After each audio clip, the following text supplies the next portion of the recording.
Hey everyone, here in Amplify, we are super thankful to have a diverse group of guests with very diverse opinions.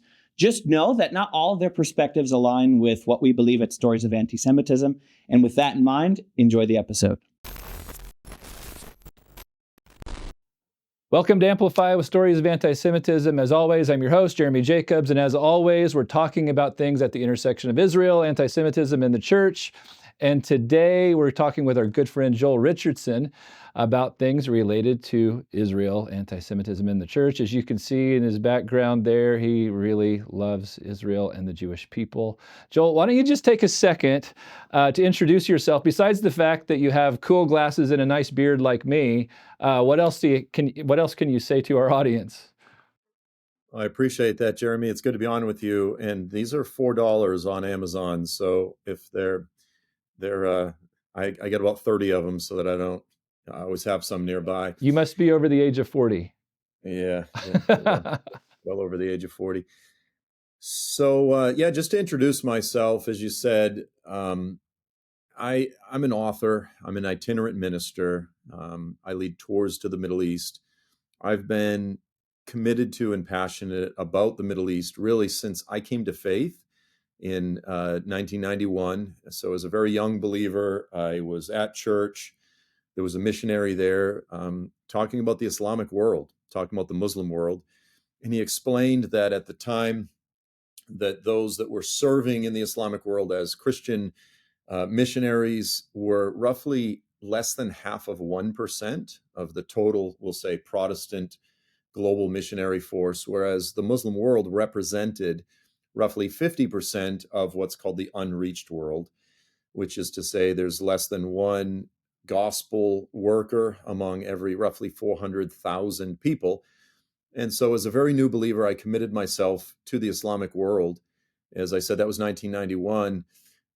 But then over the next few years, as I started going to school, pursuing that degree, I met a friend and kind of a spiritual father who is a Jewish believer in Yeshua, speaks, I think, 8 languages. And as he was working through, he was leading a class at the little Bible school that I was going to, leading a class through Isaiah. I, as a new believer, began to realize what I'll say is the thorough Israel centricity of the entire Bible, not just the Old Testament, but the New as well.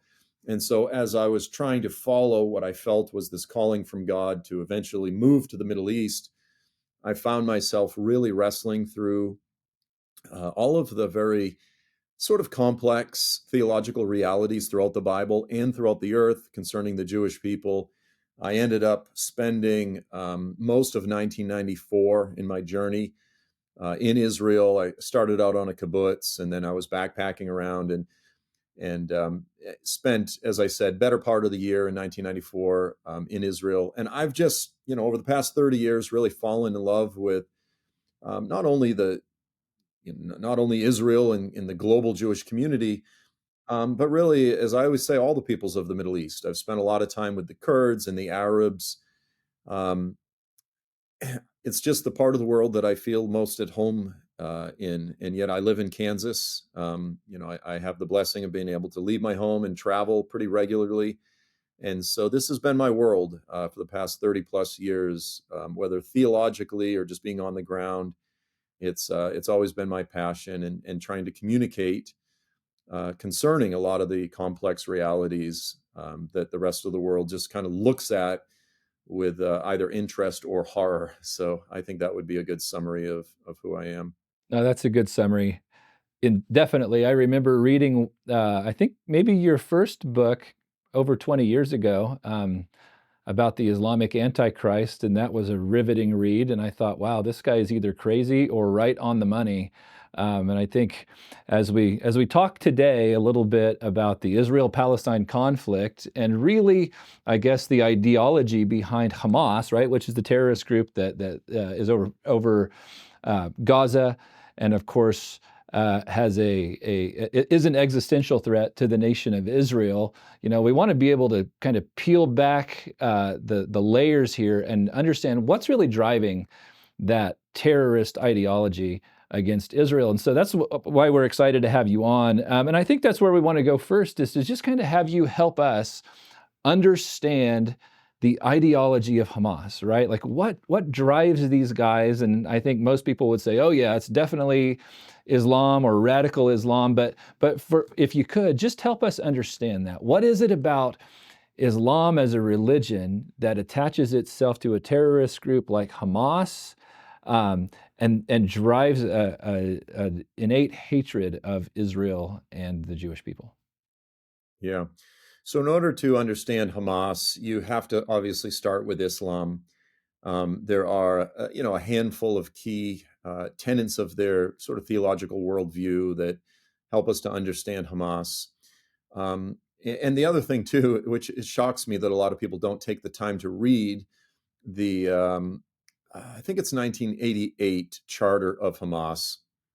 That was their original charter. It might have been a little bit earlier than 88. They've since sort of rewritten it under pressure from the UN, but it really establishes who they are, what they're about. But one of the driving factors, or sort of theological factors within Islam, is Islam views itself as the final religion. Okay, so it views all other religions as inferior, as corrupted, versions that have gotten off track. So, they originally were, Christianity or Judaism, they would say originally were Islam, but they got off. They got, again, corrupted into all sorts of innovation, as they say, bid'ah in Arabic. And so the idea is that as the superior final religion, anytime they conquer a piece of property, from that point forward, that's viewed as the land of Islam. And the rest of the world that has not been conquered by Islam is viewed as the land of war, Dar al-Harb or Dar al-Islam. The whole world's divided up in between these two. And because in the early years of the conquests, after Muhammad died, and his general, who was known as Saifullah, the sword of Allah, as he was just conquering the whole Middle East with lightning speed, of course, the Holy Land, Israel, was conquered. And so because that land has been conquered, from that point forward, the fact that Israel has been reestablished, repatriated, as the state of Israel, that's sort of like this gaping wound in the side of the Islamic world. They say this cannot be. And so, right now, as we're talking, President Trump and Netanyahu are talking about a comprehensive peace deal with Hamas and so many surrounding Arab nations. The problem with that is any type of agreement with Israel is fundamentally contradictory to the basic tenets of Islam. And so, in fact, the very charter of Hamas, I'm going to read it because it's pretty relevant. Article 13, again, this is the very charter of Hamas. It says peace initiatives, the so-called peaceful solutions, and the international conferences to resolve the Palestinian problem are all contrary to the beliefs of Hamas. For renouncing any part of Palestine means renouncing part of the religion. The nationalism of the Islamic resistance movement, that's Hamas, is its faith. The movement educates its members to adhere to its principles and to raise the banner of Allah over their homeland as they fight their jihad. There is no solution to the Palestinian problem except by jihad. The initiatives, proposals, and international conferences are but a waste of time and exercise in futility. The Palestinian people are too noble to have their future, their right, and their destiny submitted to a vain game. So Hamas exists, quite frankly, to eliminate the state of Israel, to eliminate the Jewish people. In fact, one of the other statements that's part of the Hamas charter, it's actually a quotation of an alleged prophecy from Muhammad. This is known as the Hadith of the Garkard tree. And it says, the day of resurrection will not come until the Muslims fight against the Jews and kill them, until there are only a few Jews left hiding themselves behind a tree or a rock. And then the tree or the rock will cry out and say, oh, faithful Muslim, Abdullah, servant of Allah, there is a Jew behind me, come and kill him. And so before that, it actually says that Hamas, or the Islamic resistance movement, exists to fulfill this divine mandate from Allah. And, they say, we will not stop until we fulfill this.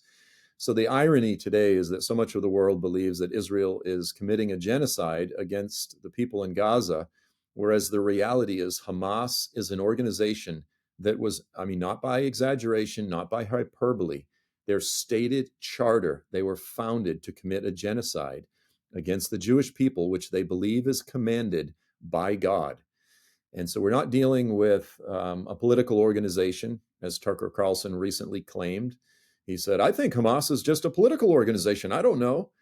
It's clearly a religious organization, and not just a religious organization, but it's expressing the beliefs of really the worst, most violent, intolerant forms of Islam that exist. And yes, there are many forms of Islam out there. There are many different types of Muslims. But we all know the radical jihadis, the ISIS terrorists. Hamas is that. Hamas is ISIS. Its just primary goal is the elimination, the eradication of the state of Israel and the Jewish people. I think just to sum up a few things you just said, number one, obviously, you said it very clearly, Hamas doesn't want Israel in that land because of the fact that that land was once theirs, right? And I think there's a concept in Islam, if you could just describe that for a second. What is that concept where once they've conquered land, it's rightfully always theirs, or it's legally always theirs? How do you describe that? Yeah, so that's the concept I'm talking about, Dar al-Islam or Dar al-Harb. Harb just means war. So again, once they conquer a piece of property, it's considered always and forever the land of Islam. And then if someone else takes over, it's literally incumbent upon Muslims to fight until they liberate it, back from the powers of unbelief, the kuffar, so to speak, the unbelievers. And particularly, look, let's say Israel had been a Western colonizing Christian nation, or just a Western democracy. That alone would be a massive thorn in the side of Islam. But the fact that it's a Jewish state, there is no people who are more hated and loathed and despised in the Quran than the Jews. And so the fact that Israel has been repatriated in a land that formerly was conquered by Islam, and the fact that it's a Jewish nation state, is particularly, I'll say, inciting in the hearts of a lot of these radical jihadis.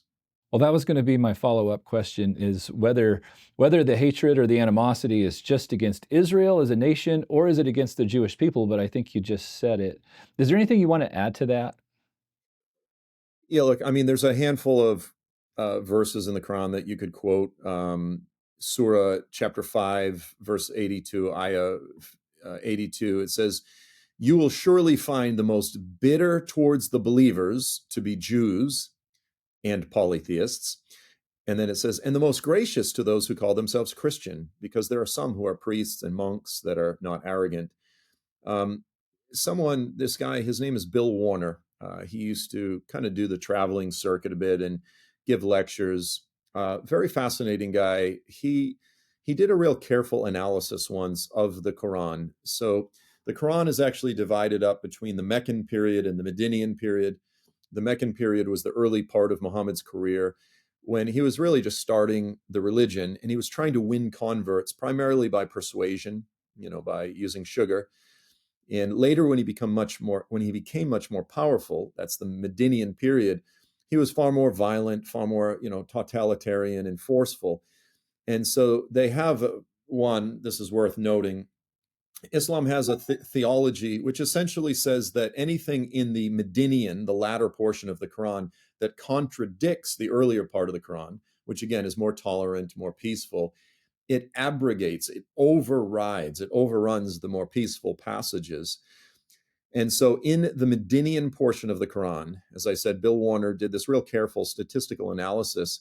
And he said it actually had, I forget the numbers exactly, but it was like far more virulent negative statements about the Jews than Mein Kampf.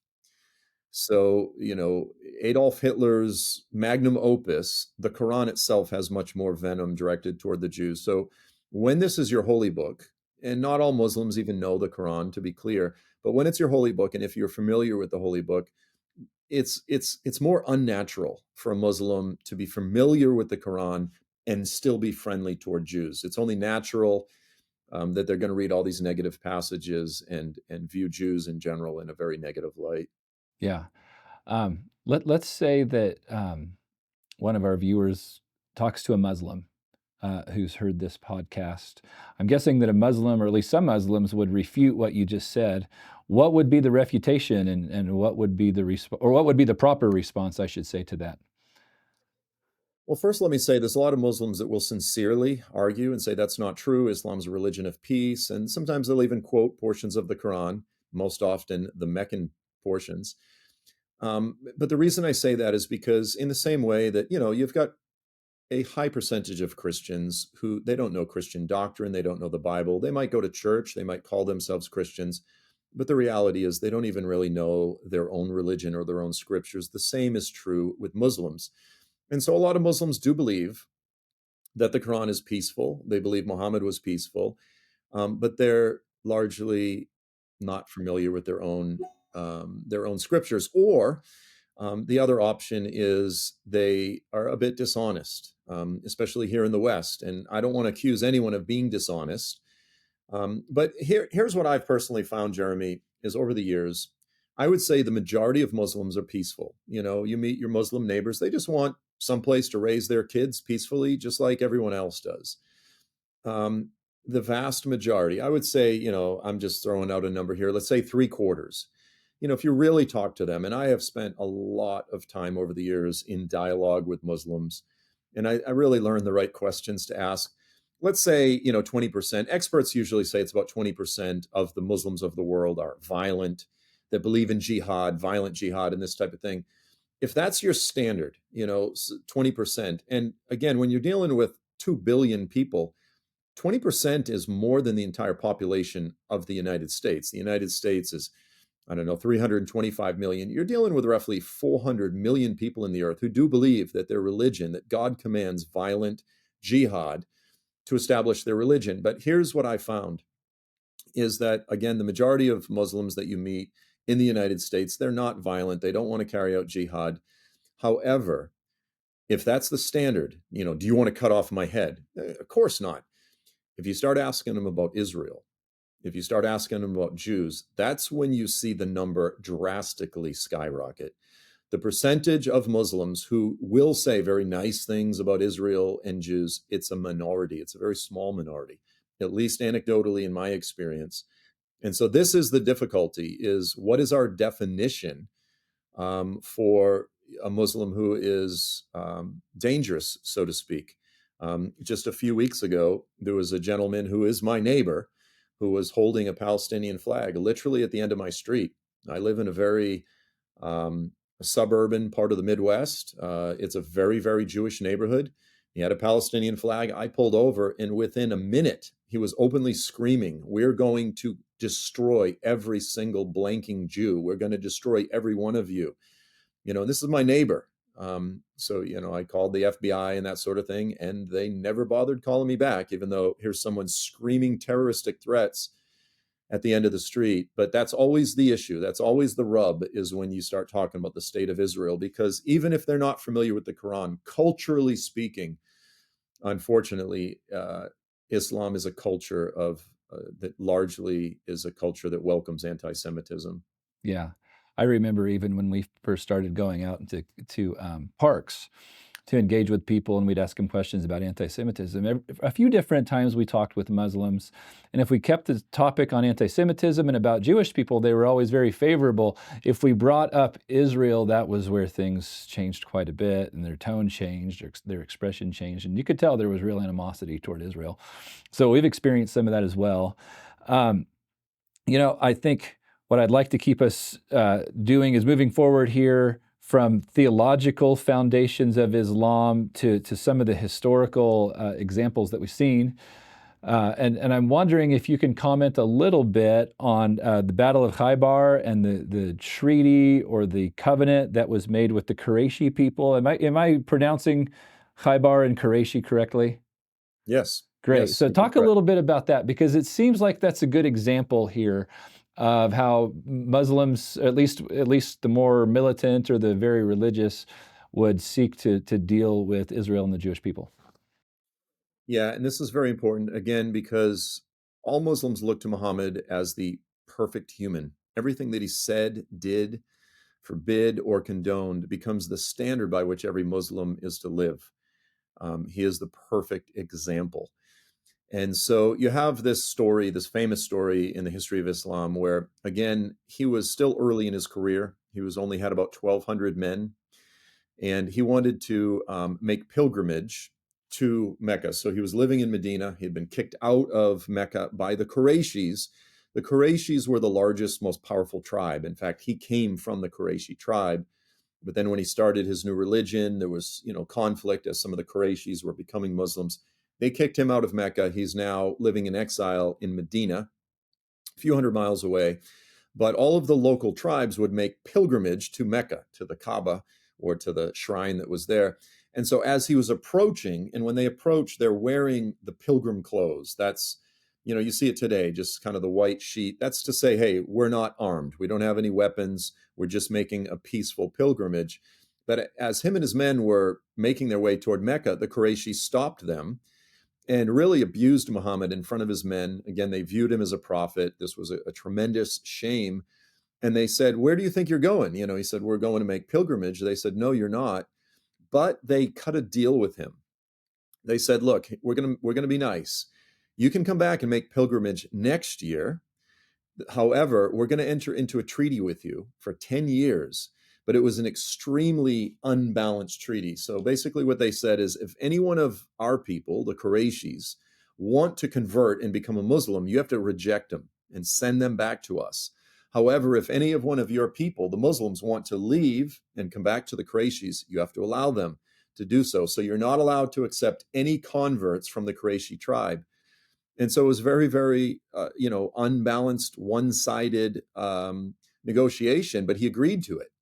And his men, Omar in particular, one of his main disciples or companions, was really upset because they shamed him in front of all of his men. But he went to bed that night. He woke up. Muhammad was a brilliant strategist. He woke up and he said, oh, Allah spoke to me last night, and he's given us a tremendous victory.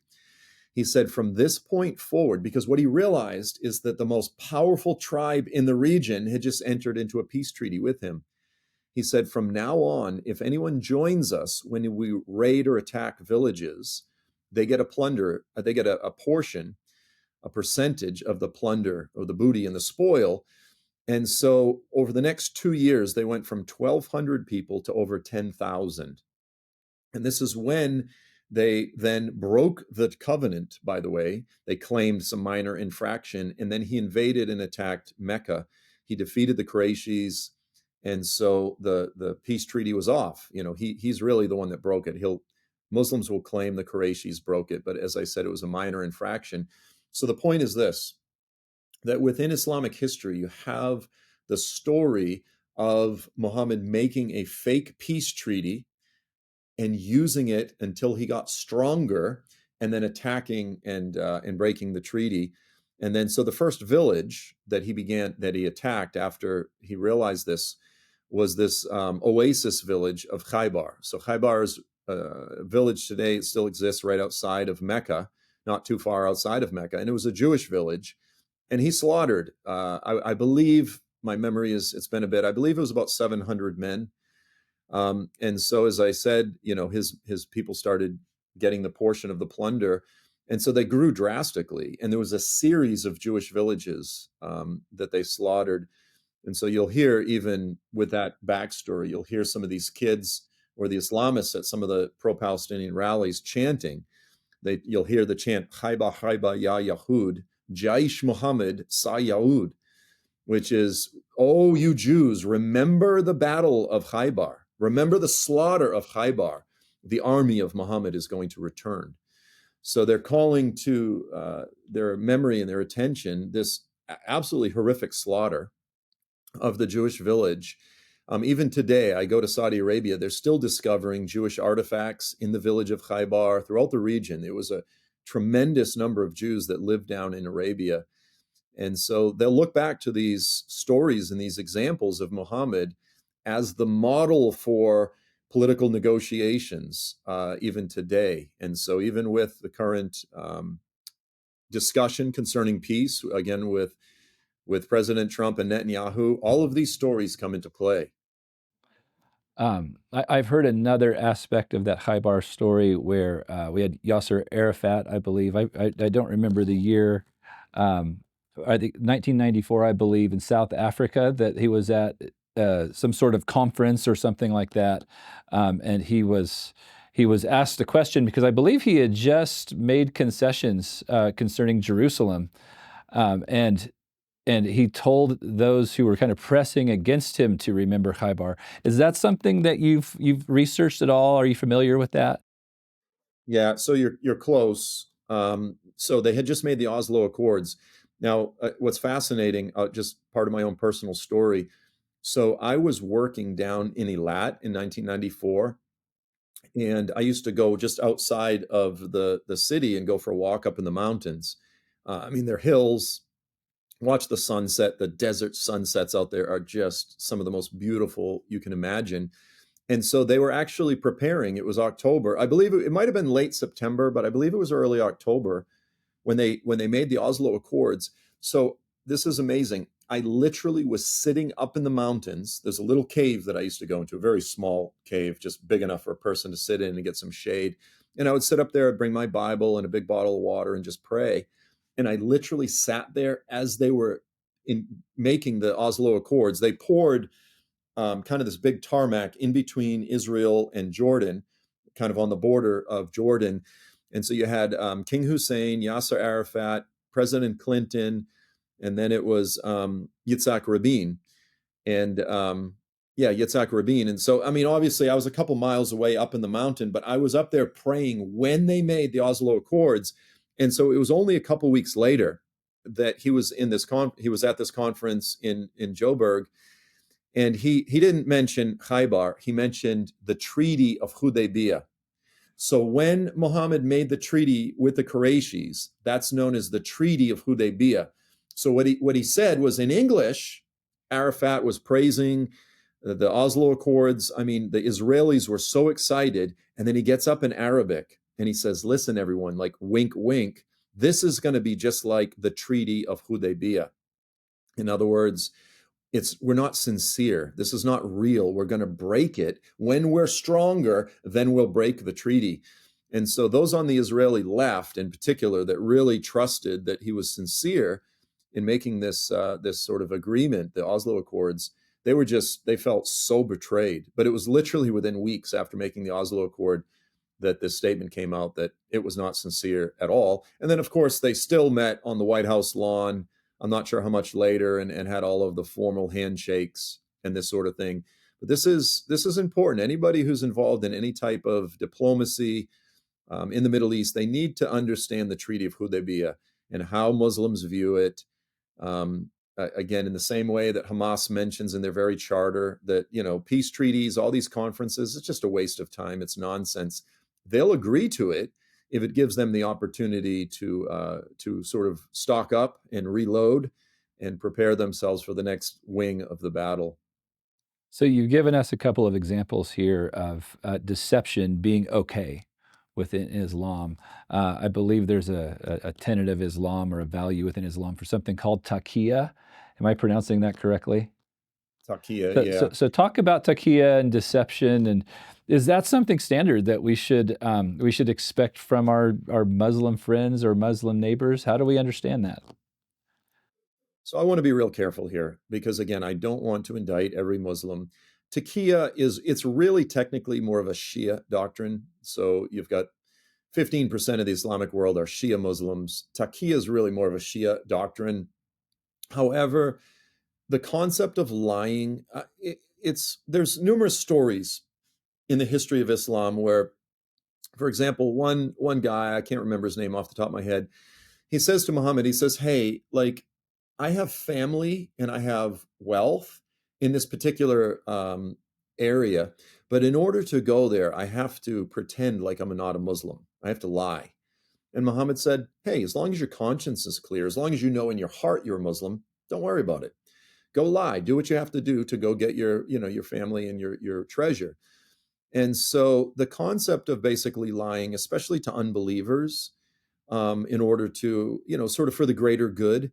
That's just widely accepted. Again, you have examples in the history and the career of Muhammad, him giving permission for that. You could talk about Eastern culture and how this is just sort of a problem, even in Africa, but throughout the Middle East. And, we could talk about the difference between honor and shame culture and this type of thing. In the West, we have a culture that kind of says like there is something called agreement. Just the simple verbal agreement kind of holds society together. Every time you, whatever, just call a plumber. There's numerous agreements along the way that people have to live up to in order for that plumber to actually come and, fix whatever you need fixed. In the Middle East, you'll find that the power of agreement is very, very flexible. And for every time that there's some type of someone needs to keep their word along the way, there's always the potential that things could go sideways. And they'll actually lie to protect honor and, this type of thing. And much of it does have to do with poverty. And so I'm not, I'm trying to be careful not to indict an entire culture. Because me personally, when someone lies to me, it really bothers me on a personal level. And, in traveling to different parts of the world, as I so frequently do, I've had to learn, the cultural dynamics here. But regardless as to those things, you do have the theological foundation for deception being acceptable, particularly if Muslims are living in a land that's not considered an Islamic land. So if they kind of view themselves as living in enemy territory, then it's okay for them to pretend. It's okay for them to lie and sort of hide their true intentions. Again, I want to be clear, not all Muslims, because there are plenty of just good people who follow their conscience and they don't listen to these things. But there are, for those that are willing to, there's plenty of fodder, within Islamic tradition and history to justify lying to unbelievers. Wow. Well, even as you mentioned that, I thought of the Bible story where Abraham lies and says that he's just the brother of Sarah to protect himself. And so, I appreciate you being really fair and cautious in terms of indicting a people or a culture or a religion. I think we've got to do that. But at the same time, if you connect those dots between what happened historically with Muhammad, even the chants that you're hearing today in terms of the remember Khaybar kinds of chants, and then the Treaty of Hudaybiyah comment by Yasser Arafat, all of those together, as well as that taqiyya idea, that does help us to see clearly that there is an element of deception that is allowed. And I think what you just said, especially when Muslims are in a position where they have less authority or less power. I think that's the way I originally heard about taqiyya, or heard it in that context. So those are concerning things. And I guess the difficulty with kind of talking about a religious group or a people that endorse or allow deception is it makes us feel like, oh, we've got to be careful of them, right? Like it almost sounds like we're demonizing them in a way. So how do we be balanced about that? How do you just talk to your Muslim friend or your Arab friend and be respectful and loving and kind and treat them like a good human?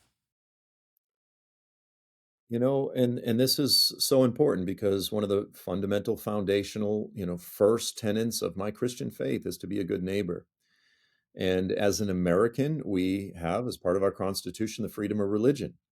So this actually is kind of a conundrum, because we say, hey, I may disagree with you, but I will fight for your right to have your freedom of speech and freedom of religion and all of the freedoms. The problem is when someone comes and their religion itself is in conflict with the American Constitution, it becomes a bit of a conundrum.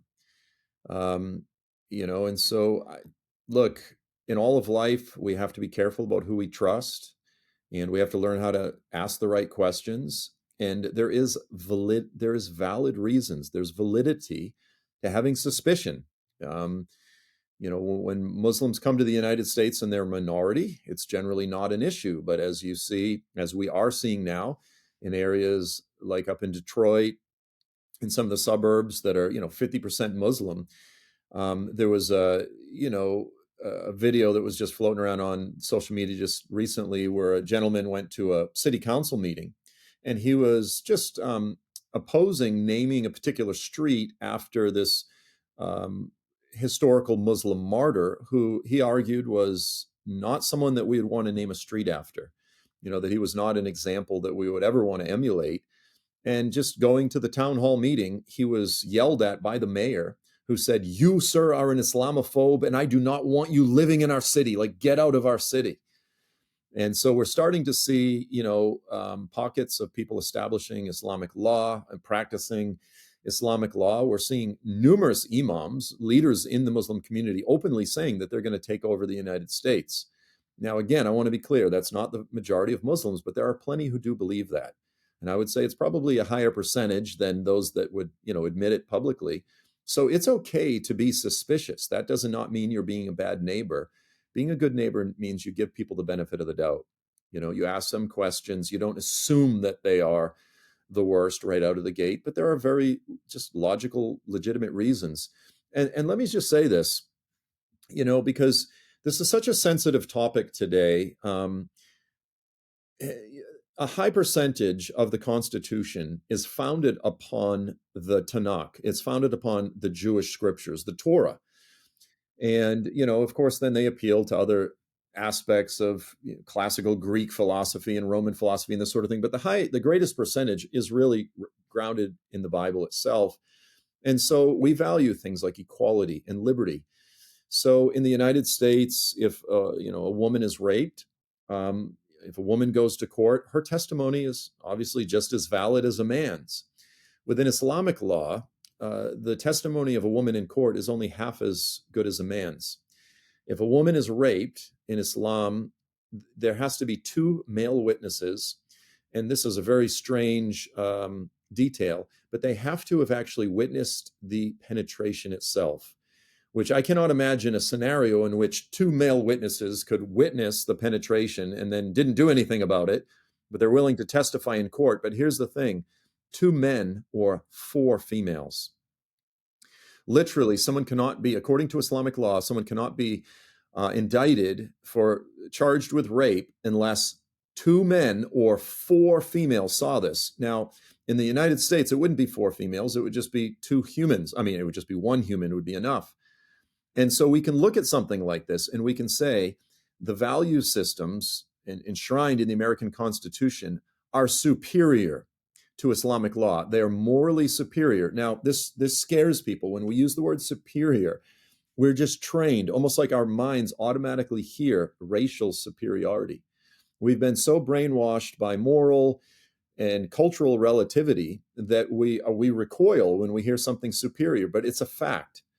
Equality is superior to something that views women and it actually says the testimony of women is only half as valid. It says because they are inferior in intellect. Well, I mean, even just scientifically, we know that's not true. So it's okay for people to have a measure of cultural confidence when we talk about these things, to recover a sense of cultural confidence because they're rooted in the Bible. Again, the values that found, the United States and Western culture, they're rooted in the Bible. And it's okay for us to say these things are better than that. And, we could talk about 10 other examples.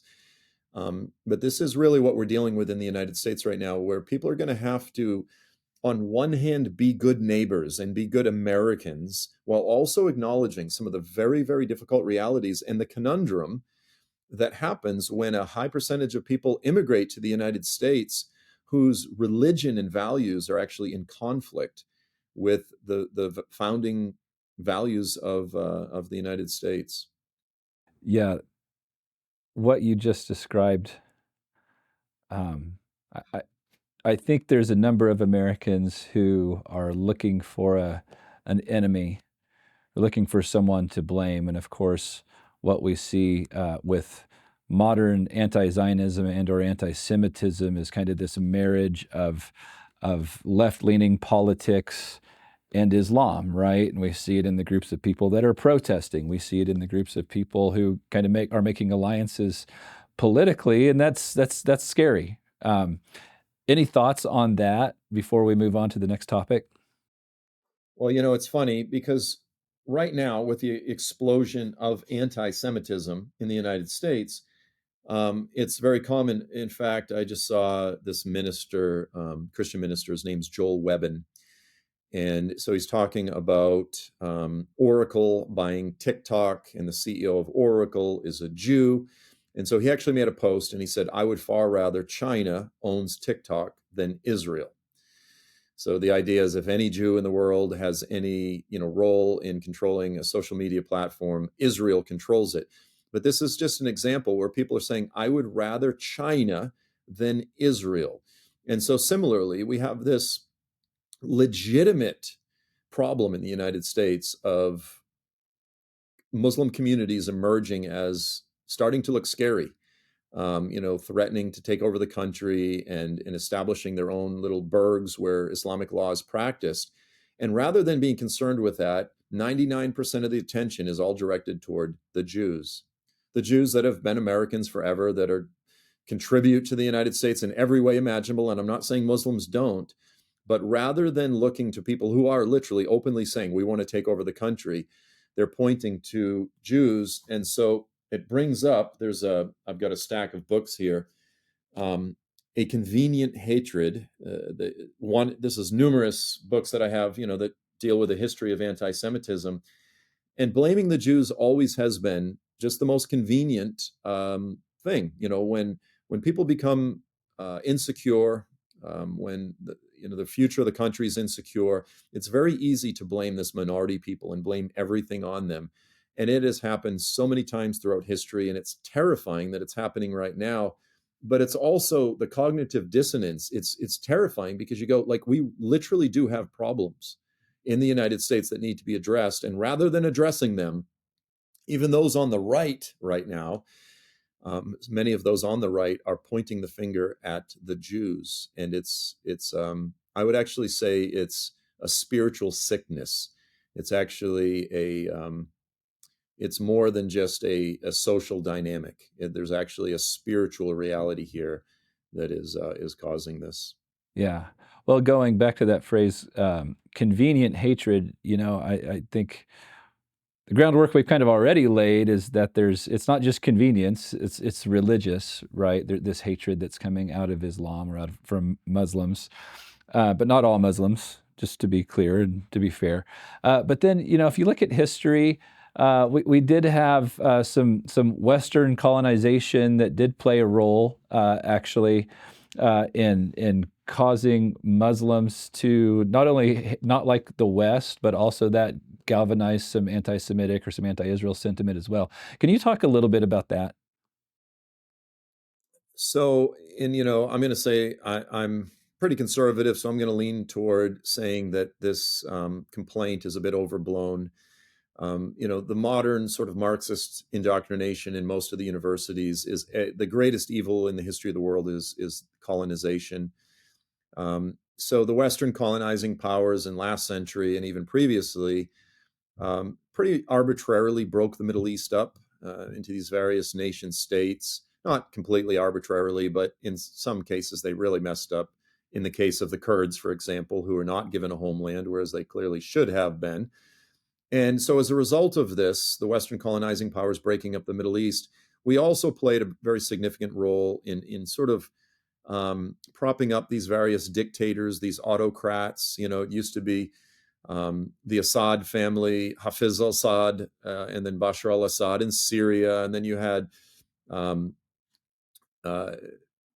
sorry, I'm spacing, in Egypt, you had Mubarak before Sisi, and then, you had Gaddafi in Libya, and we had Saddam Hussein in Iraq, et cetera, et cetera. So the United States and the Western colonizing powers, what they did is they kind of would prop up these autocrats that were really very selfish. They were not really like strong Muslim leaders. They would actually crush these Islamic groups. Whenever you had some type of a radical Islamic group, they would crush them with an iron hand. And they were really horrible as it relates to human rights, but they were able to keep the peace.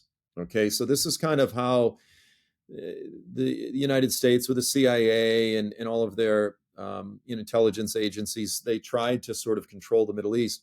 So the ideology behind all of that, that's sort of the glue, the ideological glue that held the Middle East together, was called Arab nationalism. And it's real simple. It's just, floating tides raise all boats. Your prosperity is my prosperity. Let's all get along. It doesn't matter if you're a Sunni, Shia, if you're an Alawite or a Druze or a Christian or a Shia or a Sunni, et cetera, et cetera. We're all Arabs. Well, I guess not if you're Kurd, but, let's all get along. That was kind of the idea. But they always had to have this common enemy. And that common enemy was Israel. And so as the Western colonizing powers, sort of carried out this project in the Middle East, at the same time, we had the reestablishment of the state of Israel. So it was an incredibly convenient enemy. And then since the Arab Spring, I guess the Arab Spring started at the end of 2010, beginning of 2011. Now we're 14 years into it. The Arab nationalism has kind of become passé. And the new Middle East is now much more directed and guided by tribalism. And so that's religious tribalism, ethnic tribalism. And we're in kind of uncharted territory. But what's interesting is that they will utilize these very strange bedfellows to where the Islamists will actually unify with the Marxists, even though they really have nothing in common because of their common disdain for Israel and the Western powers. And so this issue right now, sort of the hybridization ideologically between the Marxists and the Islamists, which we're seeing on the streets of the United States with all of these absolutely ridiculous college kids, with their Palestinian keffiyehs and their LGBT flags. We're seeing the merging of Marxism and radical Islam, and again, the Palestinian cause. And it's a danger. It's a tremendous danger because, let's say, our two of the greatest dangers to the American Constitution and to the value system of the Constitution in the world, they're coming together. They're joining forces. And as I said, it's foolish. I mean, even there was a city up in Detroit that actually just banned the LGBT flag in their city. Can you imagine a city council banning the flag? If any, town in Texas did that, everyone would be screaming about Christian nationalism. But here you have a Muslim city that banned the LGBT flag. And all of the LGBT folks in the community are going, wait a minute, but we supported the Palestinian flag. We wore the keffiyeh. But it's just, again, typical American ignorance. They have no idea what they've joined forces with. 1948 happens. Of course, there are 5 nations that seek to annihilate Israel right after they've become a nation. And that's called the Nakba. Not the war's not called the Nakba, but the reestablishment of the state is called the Nakba. It's an Arabic word that means the catastrophe, right? So going back to that, I'm thinking about your comments that you just made about tribalism and nationalism and that common enemy being Israel. Was it more nationalism? Or was it more tribalism in 1948? What was it that brought unity between 5 nations and countless numbers of tribes and Islamic sects to say, you know what, there's one thing we can unite around here, and it's destroying Israel?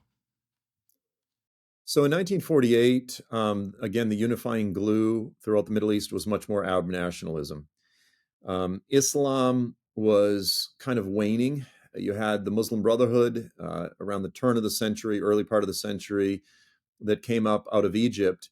And so what you had, again, from the 1800s transitioning into the 20th century, is you had all these Muslims in the Middle East. They're looking to Europe. They're looking at the Industrial Revolution, and they're going like, all these Western powers are prospering. They're doing better, technology, their economies, et cetera, and they said, what's the problem? What's the problem? Why is the Middle East, we're supposed to be leading the world. Why are we becoming a backwater? And so you had the Muslim Brotherhood that rose up, Sayyid Qutb and Hassan al-Banna, these different Islamist voices. Basically, they said, we need to get back to Islam. We need to get back to really being, fundamentalist Muslims and applying all of the principles, including waging jihad. But the Muslim Brotherhood was a movement that was always viewed as more of a fringe group. They really did not dominate, certainly not the governments of the surrounding nations around Israel. It was much more so of the unifying glue of Arab nationalism. But as I just said, after the Arab Spring, after 2011, unfortunately, we're seeing these radical Islamic groups. We're seeing a trend back toward this Islamization toward groups like the Muslim Brotherhood. In fact, Hamas is really just a branch of the Muslim Brotherhood, or even the government of Turkey is kind of viewed as the Turkish sort of branch or partners with the Muslim Brotherhood. So we're seeing a trending now away from that old ideology, and we're seeing the current trends in the Muslim world trending much more toward Islam, radical Islam. Now, at the same time, there are also some of the Gulf states, such as amazingly Saudi Arabia and the UAE, and some of these other states are actually moving away from Islam and saying we need to get away from fundamentalist Islam and more toward a moderate, more modern form. So there's positive trends and negative trends, I guess, depending on which part of the Muslim world you're living in. I think to tie it up, we've highlighted over and over again the very troubling ideas behind Islam and therefore Hamas. And they've been around since 1948. And so there's always been an anti-Israel sentiment here. I talked with an Israeli woman recently who went to an event by an October 7th survivor, and that October 7th survivor had been kept in a cage in one of the Hamas tunnels. Children were brought to look at him, and they always said, "Look at the Jew, look at the Jew, look at the Jew." And so there's kind of this, I guess, overplaying of the hand, because we've got our left-leaning friends who would really like us to believe that this is only about criticism of Israel. We love the Jews. We want safety for the Jews. This is not anti-Semitism.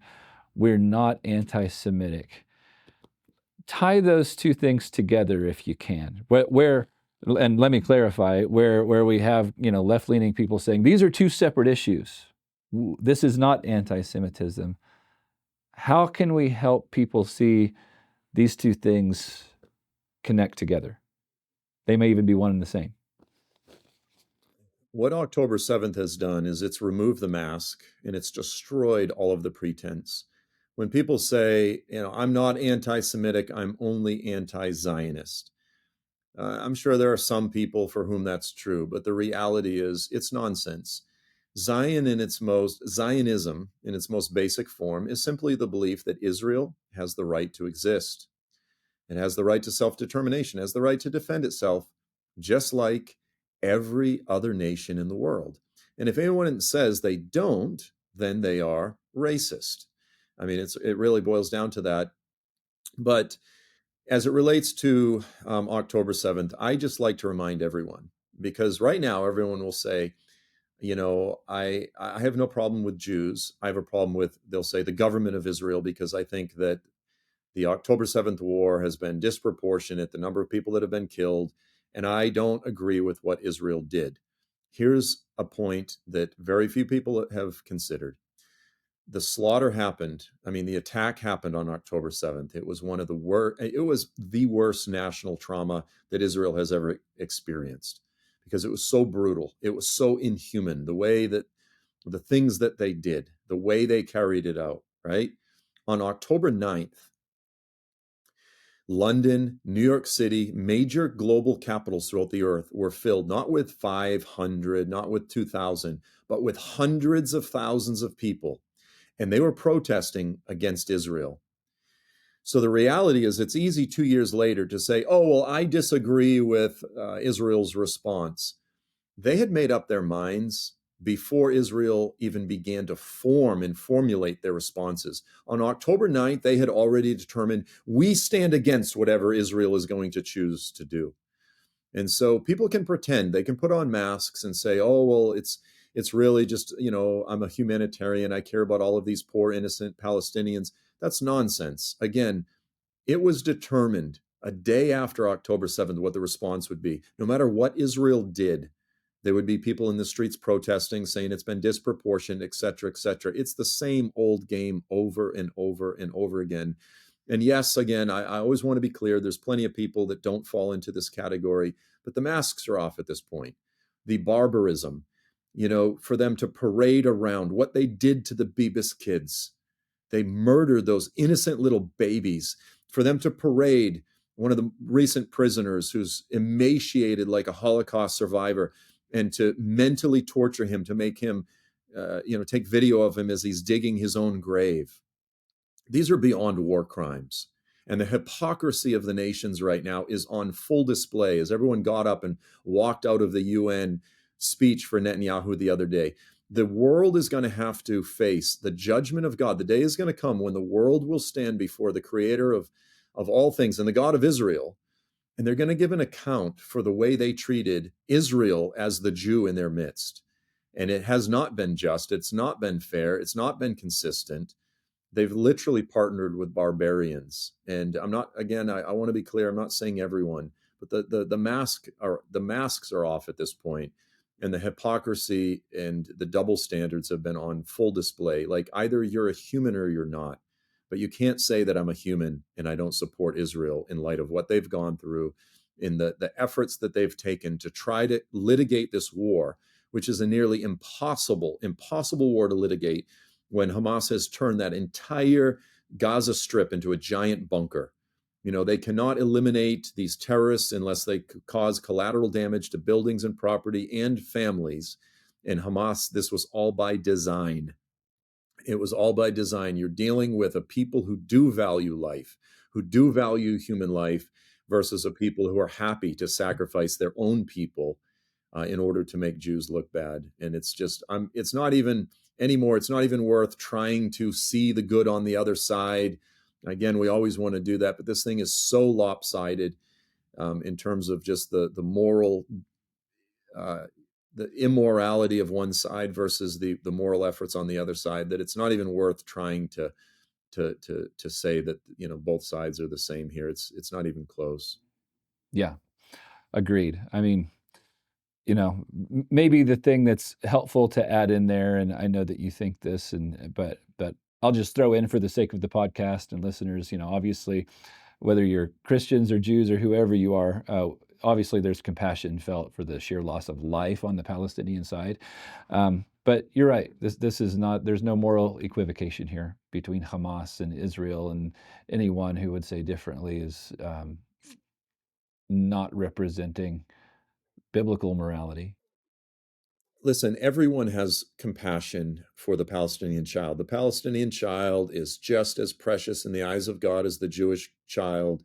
No one in the world is saying, that they have zero compassion for what's happening. The question is who to blame. Do you blame Israel for wanting to get their kids back? Or do you blame Hamas for creating this scenario deliberately and cynically? Again, Hamas does not care about the loss of life of its own people. So yes, it's absolutely horrible, but the anger and the angst should be directed at the terrorists that caused this all to happen, for those who refuse to let the prisoners go, not for the Israelis that are trying to get their people back and to secure Gaza so that they don't have to face another attack like this. Israel has every moral, legitimate right to litigate this war. And so the issue is really just placing blame where it's deserved, which is at the feet of the leaders of Hamas and everyone who supports them. Let me ask you two more questions, and then we're going to wrap up here. But you just brought up the value for human life, and I know that that within Islam, or at least so I've heard, that this is sort of this this end of the world kind of theology that Hamas has, where they feel that wiping Israel off the map is akin to kind of bringing the end of the world. And I'm not good on my Islamic theology, but so I guess it's, to use a Bible term, it's sort of eschatological in nature, and martyrs are okay. Like, martyrs are lauded and honored within Islam. So just talk a little bit about that, just that aspect of Islam that says, well, it's okay if you die, you're going to be a martyr. So within biblical theology, a martyr is almost universally, or is particularly within Christian theology, a martyr is universally someone who dies proclaiming the gospel. They open their mouth, they're doing the right thing, and because of that, they're martyred and they're killed. Within Islam, someone is a martyr if they die in war, in battle, in jihad. And so, there's commonalities in terms of the concept of martyrdom in Christianity and Islam, but there's also drastic differences. We need to recognize that it is viewed as really the highest success within Islam. If you die in jihad, you're guaranteed salvation. And this is very important because Islam doesn't have assurance of salvation. And so, Muslims often talk about how they live throughout their whole life in fear of, oh no, am I going to be good enough? Is my good deeds going to outweigh my bad deeds? And the only way to really overcome that is through jihad.